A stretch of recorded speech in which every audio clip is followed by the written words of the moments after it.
నమస్తే, welcome to burning issue. రాజకీయాల్లో శత్రువు నేరుగా ఢీ కొట్టలేనప్పుడు వ్యూహాలు పదునెక్కుతాయి లేదా విమర్శలు శృతిమించుతాయి.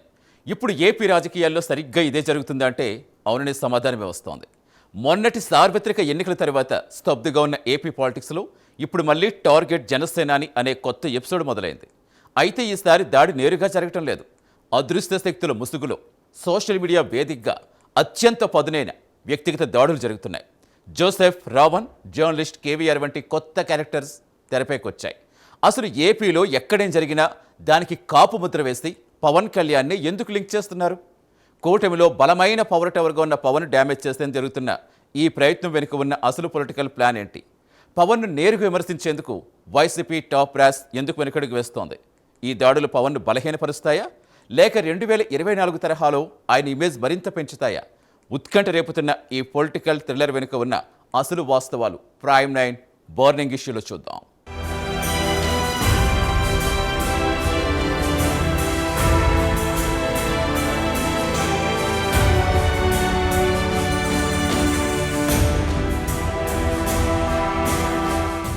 ఆంధ్రప్రదేశ్ రాజకీయ ముఖచిత్రంపై పవన్ కళ్యాణ్ ఇప్పుడు ఒక బలమైన శక్తి.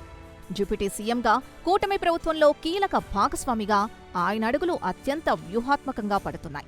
అయితే సరిగ్గా ఈ సమయంలోనే ఆయనపై సోషల్ మీడియా వేదికగా మరోసారి వ్యక్తిగత దాడుల పర్వం మొదలైంది. రాజకీయంగా, పాలనాపరంగా ఆయన తీసుకుంటున్న నిర్ణయాలను విమర్శించడం ప్రజాస్వామ్యంలో సహజం. కానీ విమర్శల దాడి శృతిమించి ఆయన కుటుంబ సభ్యులపై అసభ్యకరమైన పోస్టులు పెట్టే స్థాయికి దిగజారడం ఇప్పుడు రాష్ట్ర రాజకీయాల్లో తీవ్ర చర్చనీయాంశంగా మారింది. ఇది కేవలం ఆకతాయిల పనా లేక దీని వెనుక ఒక పక్కా పొలిటికల్ స్కెచ్ ఉందా అన్నది ఇప్పుడు ఆసక్తికరంగా మారింది.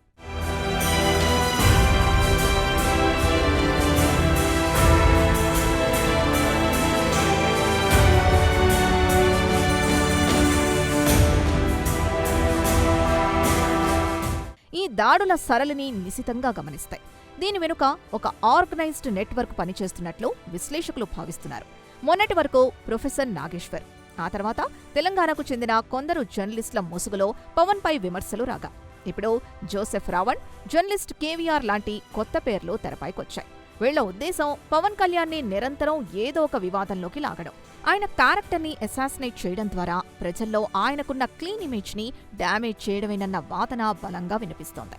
అయితే ఈ దాడుల వెనుక ఉన్న డైరెక్టర్లు ఎవరు అన్నదే ఇప్పుడు అసలు మిస్టరీ.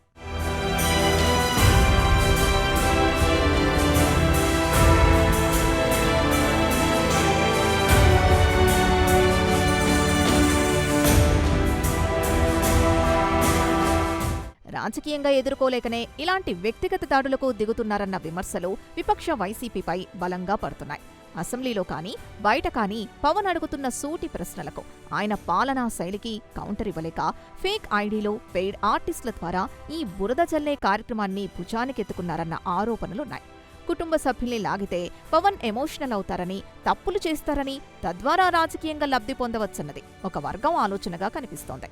కానీ ఈ దాడులు పవన్ని మానసికంగా దెబ్బతీయడం కంటే ఆయన మద్దతుదారుల్లో మరింత కసిని పెంచుతున్నాయన్నది గ్రౌండ్ రియాలిటీ.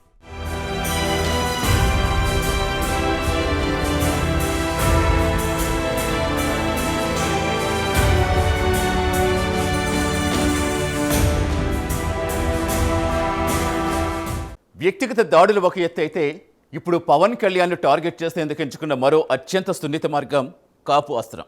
ఏపీలో ఎక్కడేం జరిగినా దానికి కాపు ముద్ర వేసి దాన్ని పవన్ కళ్యాణ్ మెడకు చుట్టేందుకు జరుగుతున్న ప్రయత్నాలు అందరినీ ఆశ్చర్యపరుస్తున్నాయి. రౌడీ షీటర్ సాయి కృష్ణ ఇష్యూలో పవన్ను కార్నర్ చేయాలని చూసిన తీరు దీనికి ప్రత్యక్ష ఉదాహరణ. అసలు ఈ కాప్ పాలిటిక్స్ వెనుక ఉన్న బిగ్ స్కెచ్ ఏంటి? ఈ వ్యూహం ఎవరిది? చూద్దాం.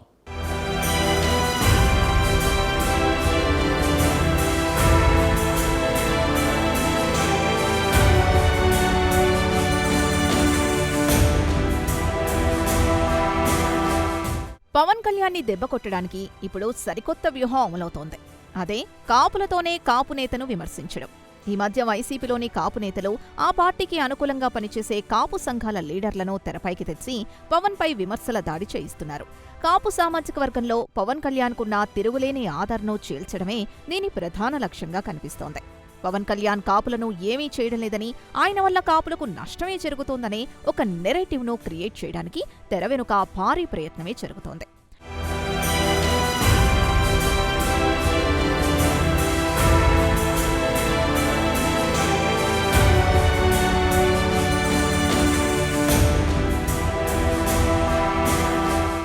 దీనికోసం ఏపీలో ఎక్కడ ఏ చిన్న సంఘటన జరిగినా అందులో కాపు సామాజిక వర్గానికి చెందినవారుంటే చాలు, దాన్ని వెంటనే పవన్ కళ్యాణ్కు లింక్ చేస్తున్నారు. ఇటీవల జరిగిన rowdy sheeter Saikrishna lockup death వ్యవహారాన్నే తీసుకుంటే ఆ సంఘటనని కూడా కులానికి ఆపాదించి హోంమంత్రిగా ఉన్న అనితను వదిలేసి డిప్యూటీ సీఎంగా ఉన్న పవన్ కళ్యాణ్ను కార్నర్ చేసే ప్రయత్నం జరిగింది. కాపు బిడ్డ చనిపోతే పవన్ ఎందుకు స్పందించరు అంటూ సోషల్ మీడియాలో జరిగిన ప్రచారం రాజకీయాలు ఎంత దిగజారాయో చెప్పకనే చెబుతోంది.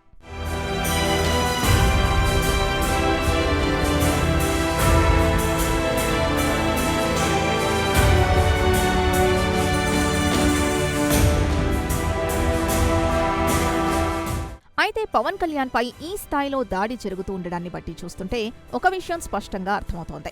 కాపు కమ్యూనిటీతో పాటు రాష్ట్రంలోని వివిధ వర్గాల్లో పవన్ కళ్యాణ్ ముద్ర ఏమాత్రం చెక్కు చెదర్లేదని రాజకీయ విశ్లేషకులు భావిస్తున్నారు.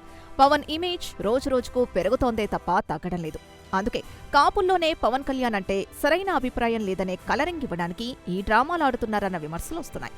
కానీ సగటు ఓటరు ఈ కుట్రల్ని చాలా స్పష్టంగా గమనిస్తున్నారు.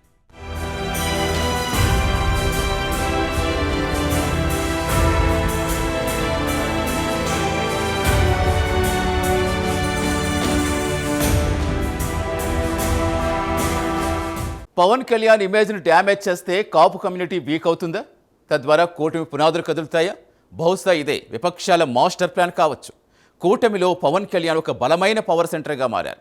ఆ పవర్ సెంటర్ కూల్చడమే అసలు టార్గెట్. కానీ ఇక్కడ ఒక ఆసక్తికర ట్విస్ట్ ఏంటంటే, పవన్ విమర్శించేందుకు వైసీపీ అధినేత జగన్, సజ్జల వంటి టాప్ లీడర్స్ ఎందుకు ఆసక్తి చూపటం లేదు? వాళ్ళెందుకు వ్యూహాత్మక మౌనం పాటిస్తున్నారు? Let's continue.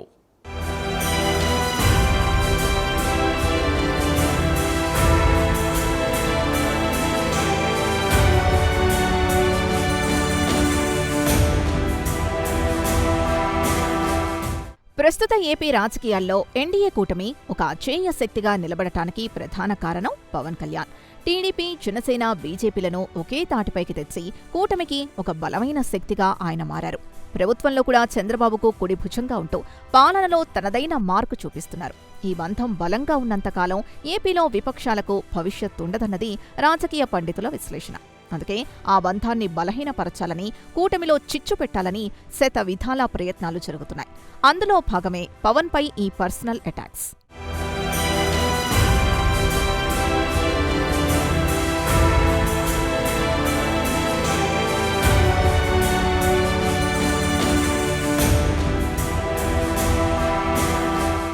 Pawan Kalyan image ను డ్యామేజ్ చేస్తే ఆయన వెనుక సాలిడ్ గా నిలబడిన కాపు కమ్యూనిటీ వీక్ అవుతుందని, తద్వారా కూటమి ఓటు బ్యాంకుకు గండి కొట్టవచ్చని వ్యూహకర్తలు భావిస్తున్నారు. కానీ ఇక్కడ వైసీపీ టాప్ బ్రాస్ ఆడుతున్న డబుల్ గేమ్ అందర్నీ ఆలోచింపచేస్తోంది. పవన్ కళ్యాణ్ ను విమర్శించడానికి జగన్మోహన్ రెడ్డి కానీ, సజ్జల రామకృష్ణారెడ్డి కానీ నేరుగా ముందుకు రావడం లేదు. ఒకవేళ ఏదైనా ప్రెస్ మీట్లో పవన్ ప్రస్తావనొస్తే చాలా పొడిగానే స్పందించి దాటవేస్తున్నారు.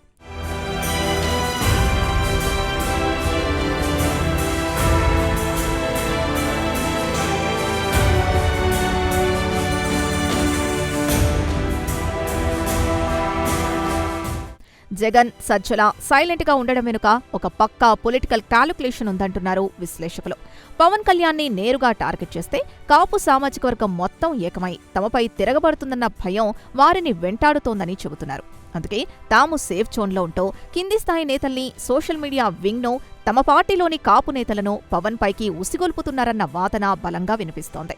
రేపేదైనా డ్యామేజ్ జరిగితే అది ఆ నేతల వ్యక్తిగత అభిప్రాయమని చేతులు దులుపుకునేలా ఈ వ్యూహం రచించినట్లు తెలుస్తోంది.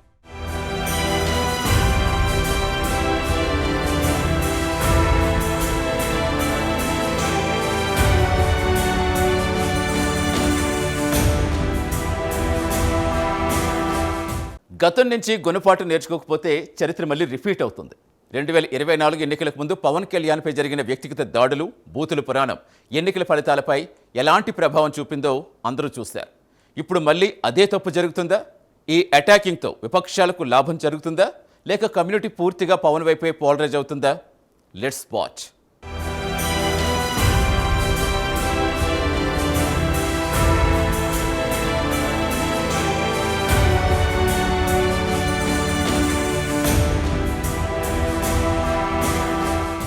రెండు 2024 ఎన్నికలకు ముందు ఏపీ రాజకీయ ముఖచిత్రాన్ని ఒకసారి గుర్తు చేసుకుంటాయి.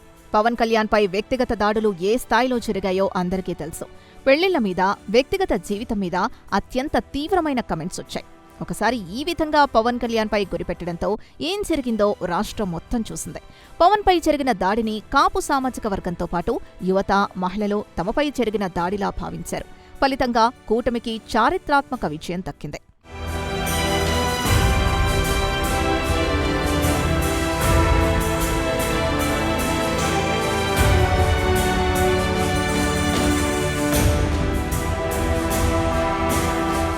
ఎన్నికల్లో ఆ రేంజ్లో ఫలితాలు వచ్చిన తర్వాత విపక్ష నేతలు కొన్నాళ్లు సైలెంట్ అయ్యారు.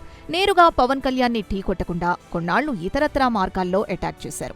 కానీ ఇప్పుడు మళ్లీ పాత వ్యూహాన్నే నమ్ముకున్నట్లు కనిపిస్తోంది. అయితే ఈ దాడులు పవన్ కళ్యాణ్కు నష్టం చేయడం కంటే లాభమే ఎక్కువ చేస్తున్నాయని పొలిటికల్ ఎనలిస్టులు చెబుతున్నారు. పవన్ని ఎంత టార్గెట్ చేస్తే ఆయన ఇమేజ్ అంతలా పెరుగుతోంది. ఆయన చుట్టూ ఉన్న సానుభూతి పవనాలు మరింత బలపడుతున్నాయి.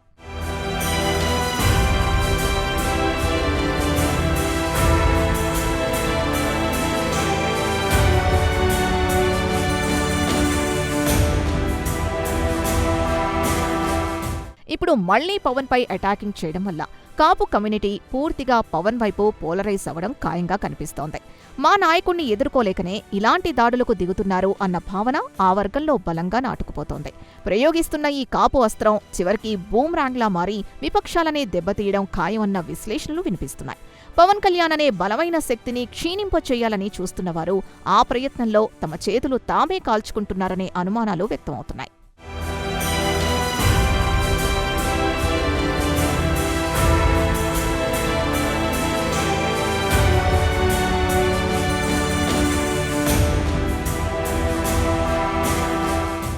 ఇది పవన్ కళ్యాణ్పై జరుగుతున్న దాడి మాత్రమే కాదు, ఏపీ రాజకీయాల్లో సాగుతున్న ఒక సైకలాజికల్ వార్. 2024లో పవన్ను టార్గెట్ చేస్తే ఏమైందో చూశారు. ఇప్పుడు మళ్ళీ అదే ప్రయోగం జరుగుతోంది. పవన్ కళ్యాణ్ అనే నాయకుడు కేవలం ఒక కులానికి పరిమితమైన వ్యక్తి కాదు, ఆయన ఒక ఎమోషన్ అని విమర్శకులు ఇంకా గ్రహించకపోవటమే ఇక్కడి అసలు ట్విస్ట్. జోసెఫ్ రావణ్, కేవీఆర్లు ఫేక్ సోషల్ మీడియా అకౌంట్స్ ఎన్నొచ్చినా కూటమిలో పవన్ కళ్యాణ్ స్థానాన్ని, ప్రజల్లో ఆయనకున్న ఇమేజ్ను ఎంతవరకు కదల్చగలవు అనేదే $1 మిలియన్ ప్రశ్న. ఈ దాడులు ఇలాగే కొనసాగితే భవిష్యత్తులో రాజకీయ సమీకరణాలు ఇంకెన్ని మలుపులు తిరుగుతాయో వేచి చూడాలి.